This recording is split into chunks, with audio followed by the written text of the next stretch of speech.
আসসালামু আলাইকুম। তো আজকে দেখুন আলু দিয়ে কিভাবে নাগেটস তৈরি করি। তো এখানে আমি 4টি আলু সিদ্ধ করে নিয়ে এভাবে পেস্ট করে নিলাম।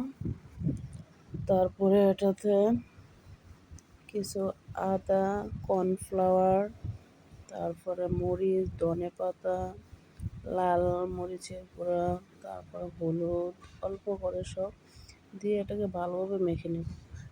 তো এখানে ধনেপাতাটা একটু বেশি দিবেন।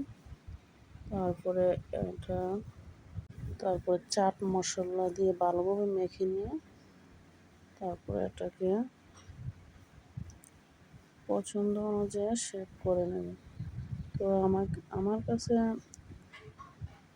যে শেপটা পছন্দ হবে ওইটাই দেবো। আর এই নাগেটসটা বানিয়ে খেলে বুঝতে পারবেন কত যে মজা। চিকেন নাগেটস থেকে এটা কম না, মানে কোনো অংশেই কম না, অনেক সুস্বাদু খেতে। তো এভাবে আমি নাগেটসগুলো বানিয়ে নিলাম। এই তো দেখুন হাত দিয়ে চেপে চেপে এটার শেপগুলো সুন্দর করে দিতেছি। তো সবগুলা বানানো হয়ে গেছে। তো এখন হলো এটাকে কিছু চালের গুঁড়ি দিয়ে আর পানি দিয়ে, অল্প লবণ দিয়ে পানি দিয়ে চালের গুঁড়ি দিয়ে একটা পেস্ট তৈরি করে নেব। তো এই পেস্টটাতে ভিজিয়ে ভিজিয়ে নাগেটসগুলো ভাজা হবে। তো আমি পেস্টটা ভালোভাবে করে নিলাম। তো এখন আমি এই যে নাগেটসগুলো ভিজিয়ে চালের গুঁড়ের যে পেস্টটা তৈরি করেছিলাম এটাতে ভিজিয়ে তারপরে ব্রেড কামে গুঁড়িয়ে তারপরে ভেজে নেব। তো এভাবে বানিয়ে খেয়ে দেখবেন, অবশ্যই অনেক ভালো লাগে এই নাগেটসগুলো।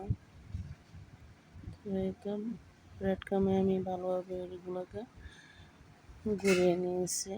চতুর্দিকে ব্রেড কাম লাগিয়ে তারপরে এই 10 মিনিটের মতো রেখে তারপরে আমি ভাজতে চলে আসলাম। তো এখন ফ্রাই প্যানে তেল দিয়ে দিলাম।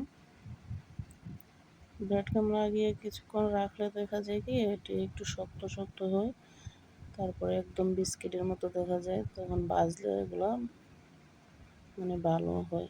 তো এগুলো আমি এখন ভাজতে চলে আসলাম। তো এগুলো এখন ভেজে নিচ্ছি।